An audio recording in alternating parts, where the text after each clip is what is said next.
Girona to kick Manchester City out of the Champions League. Before the 2023-24 La Liga campaign kicked off, everyone expected a 2 or at best 3-horse title race, with the likes of Real Madrid, Barcelona and Atletico Madrid in the mix. However, football has a way of throwing in the odd surprise, and boy have we been in for a treat this time around. Of all the teams in the league, it is Girona who have taken it upon themselves to show everyone the way when it comes to shaking things up in Spanish top-flight football. As things stand, the High Flyers from Catalonia are on top of the league table and 2 points ahead of Real Madrid. This happened following a 4-2 derby win over Barcelona, in a game that was quite entertaining to watch. Against Xavi's side, Girona never looked like a minnow club and played with the swagger of a team that's used to competing for top honours. Michel Sanchez's men have been playing an entertaining brand of football, and the win over their more illustrious neighbours suggests that even if they don't go all the way by the end of the season, Girona are more than likely to feature in the Champions League next season. But there's one thing that could jeopardise their participation in Europe's Premier League competition. To give you a little background, let's talk about Girona's ownership structure. The Catalans are part of the City Football Group, which also happens to own reigning English champions Manchester City. Now, the problem is that UEFA's rules on multi-club ownership are a tricky area, and there are a lot of compliance issues that need to be addressed before 2 clubs with the same ownership are allowed to participate in European competitions. If you go to UEFA's website, it clearly states that no club, either directly or indirectly, holds or deals in securities or shares of any other club participating in a UEFA club competition. No club is a member of any other club participating in a UEFA club competition. No one has any power whatsoever or is simultaneously involved, directly or indirectly, in any capacity whatsoever in the management, administration, and/or sporting performance of more than one club participating in a UEFA club competition. And no one has control or decisive influence over more than one club in a UEFA club competition. In a nutshell, UEFA has a hardline stance when it comes to 2 clubs under the same ownership. City Football Group has a 47% stake in Girona, which is a good thing, because the percentage falls below majority ownership. Therefore, technically speaking, Girona already has a loophole they can work with. But like most things in life, it isn't as simple as that. There are definite links between the 2 clubs that need to be cut off before both can play in the same competition. La Liga chief Javier Tebas isn't too happy with the business model used by the City Football Group and has already accused them of cooking the books when it comes to loan deals between Manchester City and Girona. But then again, Tebas is the same man who tried to block Neymar's move to PSG, so it's unlikely that his remonstrations would be taken that seriously by UEFA.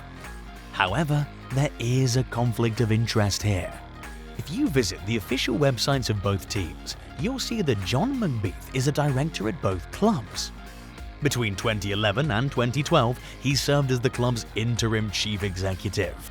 A chartered accountant at heart, McBeath will have to leave this post at either City or Girona if both teams qualify for Europe next season. At the same time, you have Simon Cliff, who's on the board of both clubs and will need to choose one position to stick to. Interestingly enough, there's one person who won't be affected by any of this. City manager Pep Guardiola's brother Bear is Girona's president, and his position doesn't qualify as a conflict of interest. But even if Girona and City can satisfy UEFA with the aforementioned actions, they'll still be restricted in the transfer market. The high likelihood is that there would be a ban on transfer dealings between these 2. This is also likely to happen at Manchester United when Sir Jim Ratcliffe's purchase of a minority stake in the club is confirmed. Ratcliffe is the owner of OGC Nice, and United will not be allowed to do business with the French club.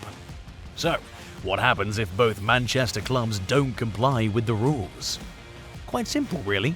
UEFA will only allow one of the clubs from the same ownership to participate in the European competition. That will be decided based on which team has a better finish in their domestic league.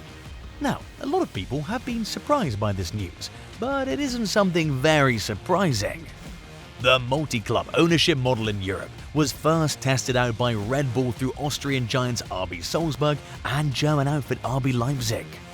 In 2017, both teams were allowed to participate in the Champions League after Red Bull proved that it doesn't carry any decisive influence over the German Bundesliga outfit. In 2018, the two sides faced each other in a crunch Europa League group game, but that didn't impact things from a sporting standpoint. And this isn't the only example.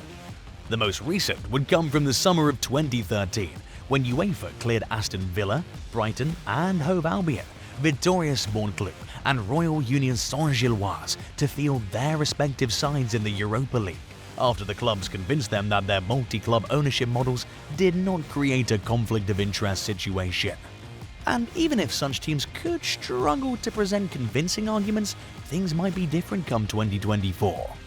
UEFA President Alexander Seferin is aware that policing a very complicated network of shared interests is never going to be an easy task. Today, multi-club ownership models are slowly dictating European football. Therefore, it makes sense to navigate carefully, which is why Seferin has hinted at softening UEFA's stance towards this ownership model. If this happens, then the likes of Manchester City and Girona will not be worried about not featuring in the Champions League. Girona's rise has been nothing short of spectacular. In 2007, this club was struggling for survival and players weren't getting paid. Regardless of such challenges, Girona ensured 2 successive promotions from the 4th to the 2nd division. 16 years later, they've become the surprise package of the season. Since the 2017 takeover by the City Football Group, Girona has gone from strength to strength, and the association with City has allowed them to improve their scouting network. By the end of the current campaign, they might not be champions of Spain, but a place among Europe's elite next season is no longer a pipe dream. City, on the other hand, are very likely to play the competition regardless of the bucket load of disciplinary cases against them. And should all this happen, there might be a bit of apprehension in both cities next summer.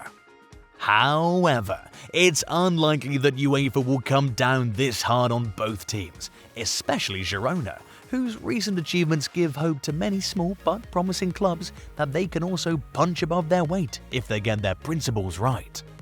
Let us know your thoughts in the comments below, and before you leave, make sure to smash the like and subscribe buttons, turn on your notifications, and watch this next video. Till next time.